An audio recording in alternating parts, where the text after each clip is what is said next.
Hey, good morning, everybody. T.C. Bradley checking in. And do I ever have a word burning within me for somebody that will watch this Facebook Live video? You know, if you're ever going to achieve your God-given dream, you're going to have to learn to say no to the king. You're going to have to learn how to say no to the king. I'm talking about David when he took on the old giant Goliath. Everybody is familiar with the story of David versus Goliath. But I'm here to share with you that some backstory on that story that will help you with your God-given dream. Now, I'm not talking about some little dream. I'm talking about something that God has purposed and called you to do. And if you're ever going to get that done, you're going to have to learn to say no to the king. You know, David, when he heard this, he was a young boy. When he heard about Goliath, he was a young boy. He was tending the flock, the sheep. And he heard about this foul Philistine that was defying the armies of the living God. And he said, "Is there not a cause? Is there not a cause?" And he was willing to go fight because no one would take the fight to Goliath. No man was willing to take the fight to Goliath, to the giant in the land. And David said, "Is there not a cause? Is there not a cause?" And King Saul, the cool thing is, King Saul heard about the shepherd boy and called him in to his court. And he looked at him and he said, "You're just yet a boy. You're just yet a boy. This is a man of war from youth. You're just you're not even an adult. How are you going to go and take on this giant?" And David, listen to me. David said to the king, he said, "Listen," he said, "when I was out with the sheep, as the shepherd of those sheep, there was a lion and a bear that came and took one of the sheep, and I went. Not only did I get that sheep back, but I took out the lion and the bear. I took them out." See, if you see me in fight with a bear, you pray for the bear. He told the king. What was he doing? He was reminding the king. He was telling the king of past victories that he had, where God had showed himself strong on his behalf. There are times in your life when you take on a task, when you've been called to do something. What you've got to do, first things first, is you've got to remind yourself of some of the victories of where God showed himself strong on your behalf. You've got to declare it. You've got to speak it out. You've got to remind yourself. There are people that are listening to this. There are ladies that are listening to this message. And if it had not been for the Lord on your side, you would have lost your mind years ago. If it had not been for the Lord interceding and intervening in your life in a situation, you would not have made it. But God showed himself strong to you. And what did David do to Saul, the king? He reminded him of when God showed up strong on his behalf. And then he said, "Moreover, let it be known to you.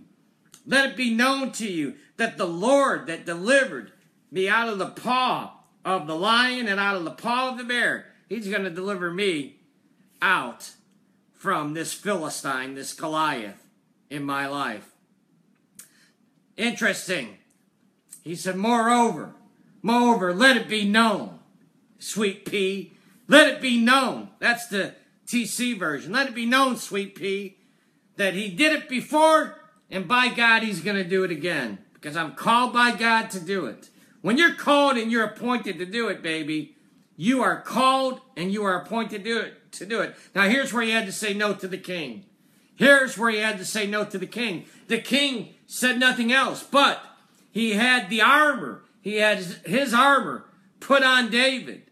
Had the breastplate which was a coat of mail. If you've been to a Renaissance fair, you've seen the coat of mail, all right? Goliath's coat of mail, they say, weighed 125 pounds. So they put this coat of mail, this steel, on to... Oh. Hold on 1 second, please. Hello? All right. That's Miss Vicky. She doesn't know I'm doing a live video. The paparazzi, I tell you. I can't get away from them.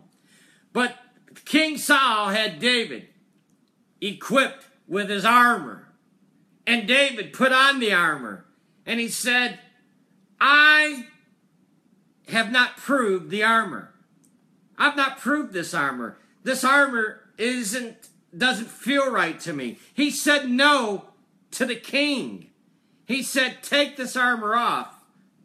He said no to the king. Somebody that he would want favor with. Somebody that you would think, you know, if the king is going to give you his armor, you don't want to offend the king.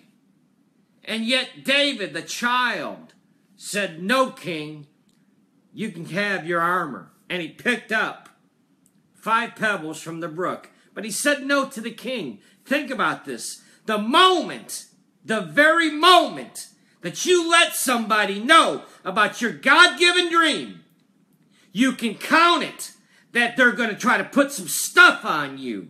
They're going to try to put some things on you, their opinions, their beliefs about how you are to achieve what God has anointed you to do.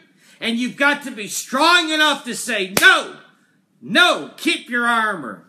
God has called me to do it. He's going to equip me to do it. God's ways are not man's ways. God's ways are not man's ways. Man's ways was to put the armor on.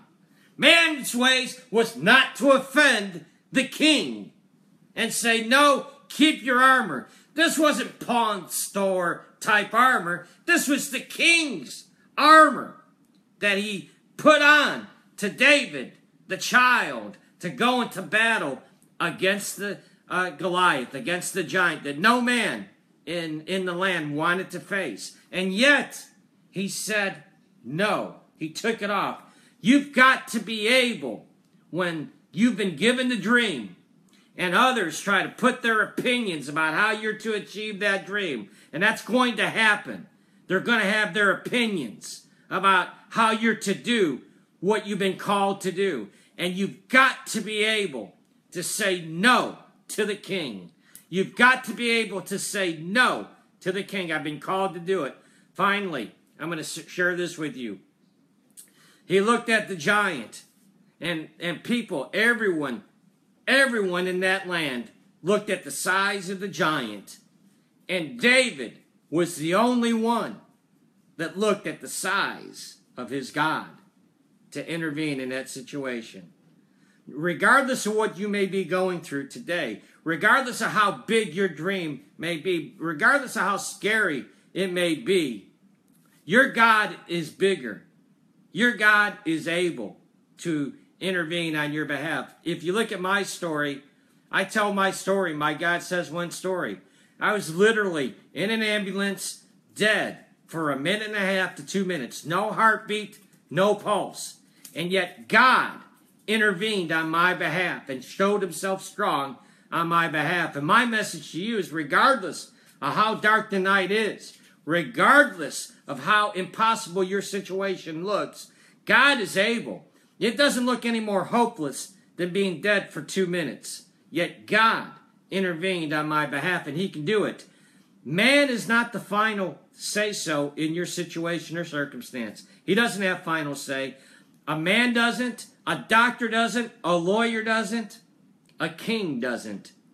Your God is able this morning. But you're going to have to say no to the king if you're ever going to walk in your destiny.